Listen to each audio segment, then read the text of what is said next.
बाप पार्टी के बांसवाड़ा से सांसद राजकुमार रोत और उदयपुर सांसद मन्नालाल रावत के बीच आरोप प्रत्यारोप का दौर जारी है। राजनीति की इस लड़ाई में आतंकवादी, देशद्रोही, नक्सलवादी जैसे शब्दों का इस्तेमाल होना भी शुरू हो गया है।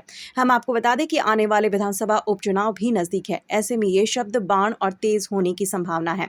हम आपको बता दें कि मंगलवार को कलेक्ट्रेट के बाहर प्रदर्शन के दौरान बांसवाड़ा सांसद राजकुमार रोत ने उदयपुर सांसद मन्नालाल की ओर इशारा करते हुए उनका नाम लिए बगैर ही उन्हें आतंकवादी ठहरा दिया। उन्होंने कहा कि ये कौन आतंकवादी है जो लोगों के घर जला रहा है। राजकुमार रोत एक ऑडियो को मुद्दा बना रहे हैं जिसमें कहा जा रहा है कि आदिवासियों को लठ मारो तथा उनके घरों में आग लगाओ। उनका कहना है कि इसमें आवाज उदयपुर सांसद मन्नालाल रावत की है, तो दूसरी तरफ रावत ने कहा कि जंगल काटे जा रहे हैं जिसे किसी भी हालत में बर्दाश्त नहीं किया जाएगा।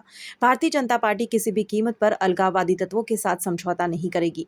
मैसेज के बाद धरियावाद विधायक पर लसाड़िया में हमला किया गया और पुलिस ने अभी तक कार्यवाही नहीं की है। राजकुमार इस बयानबाजी के बाद बुधवार को उदयपुर सांसद ने पलटवार करते हुए कहा कि 1000 बीघा पर जंगल साफ कर दिया, लोगों को धमकाया जा रहा है, बाप पार्टी के लोग ये सब करवा रहे हैं। ये रिपोर्ट सीएम को जा चुकी है। बौखलाहट में आकर सांसद रोत इस तरह की बयानबाजी कर रहे हैं। जंगल साफ कर दिया 1000 बीघा पे, कलेक्टर ने छापा मारा पुलिस के साथ, फॉरेस्ट के साथ, और लोकल लोगों को डराया जा रहा है, धमकाया जा रहा है, गोफन लेके भगाया जा रहा है। और जो खूटगढ़ है, मगरी है, बोरकावेला है और चिकलाड़ है, उसकी ज़मीन पर लगातार लोगों के साथ में स्ट्रगल कौन करा रहा है? वो करा रहे हैं बीजेपी के लोग। ऐसा वहाँ के रिकॉर्ड में आ चुका है और हम रिपोर्ट सीएम को भेज चुके हैं। लोग किसी का प्रतिकार करें और वहाँ पे अवैध रूप से जंगल खत्म कर दें और उसमें झोंपड़े बना लें और लगातार दादागिरी करते रहें, तो लोकल लोग प्रतिकार नहीं करें। जंगल जमीन की रक्षा के लिए जनजातियां जानी जाती हैं। ये चरित्र कौन खराब कर रहा है? ये बाहर के लोगों को लाके सीता माता के जंगल के आसपास कौन कब्जे करा रहा है? ये प्रश्न जब आ गया तो मुझे लगता है कि बौखलाहट में आकर इस तरह का बात करिए। जो धमकी वाली बात है उसमें भी आवाज आपके होने की बात की जा रही है। गांव में जब कोई जंगल साफ कर देगा, घर जलाने के लिए आएगा, प्रतिकार नहीं करेगा कोई। गांव की भाषा है, कोई सामने आ जाएगा तो उसको क्या कहेंगे? उसको यही तो कहेंगे, यहाँ से भगाओ उसको।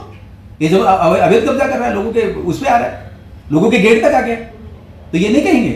तो ये सारी बातें आने के बाद आप ये देखिए, collector Pratapgarh, forest department Pratapgarh और जो रिपोर्टें गई हैं उनकी रिपोर्टों की तलाश कीजिए, उसमें देखेंगे आप। तो ये सारी जो चीज़ें हैं वे एक बरगलाने वाली, दादागिरी करने वाली और जंगल पर कब्जा करने वाली है, जंगल साफ करने वाली है। पर्यावरण की रक्षा के लिए जनजातियाँ जानी जाती है। भगवान बिरसा मुंडा जी का आंदोलन है, जनजातियों का बहुत प्रतीक है, बड़ा स्वाभिमान, अस्मिता और विकास अस्तित्व के लिए वो है जंगल जमीन की रक्षा। ये कर रहे हैं क्या? ये तो खत्म कर रहे हैं। किसका एजेंडा चला रहे हैं? क्यों दादागिरी कर रहे हैं? तो ये सारी जो बातें जब सामने आ रही हैं तो ये बौखलाहट में ये बकवास कर रहे हैं। टीएडी मंत्री पर भी आरोप लगाया है कि उनके होते हुए वहाँ पर कोक के बच्चों का व्यापार हो रहा है। देखिए, मंत्री जी के बारे में कुछ कहा है तो आप मंत्री जी से एक बार पूछेंगे तो ठीक रहेगा, लेकिन ये पूरा एक भ्रमजाल है। ये जो बीटीपी था, फिर पता नहीं बीएपी हुआ, आगे पता नहीं कोई बीटीसी हो रहा है, रोज एक नई पार्टी बनती है। कभी तो ये राष्ट्रपति चुनाव का बहिष्कार करते हैं, कभी राज्यसभा चुनाव के लिए कांग्रेस से जाते हैं, कभी कहते हैं कि हम हमारी गाड़ी की चाबी छीन ली है, कभी कहते हैं हम आदिवासियों के लिए ये करते हैं। जब आदिवासियों के लिए कहते हैं तो फिर कहते हैं आदिवासी बेटी जब राष्ट्रपति का उम्मीदवार खड़ी हुई तो उसको वोट नहीं दिया। ये बरगलाने वाला है। और अभी अभी आया ये बिलों के जो आरक्षण मिलना चाहिए, उस आरक्षण के विरोध में ये खड़े हुए। ये तो केवल एक ही बात कर रहे हैं, the Catholic church of Ranchi, जो कहता है कि आदिवासियों के लिए अलग धर्म कोड चाहिए। तो ये तो चर्च का एजेंडा आगे बढ़ा रहे हैं, ऐसा लगता है।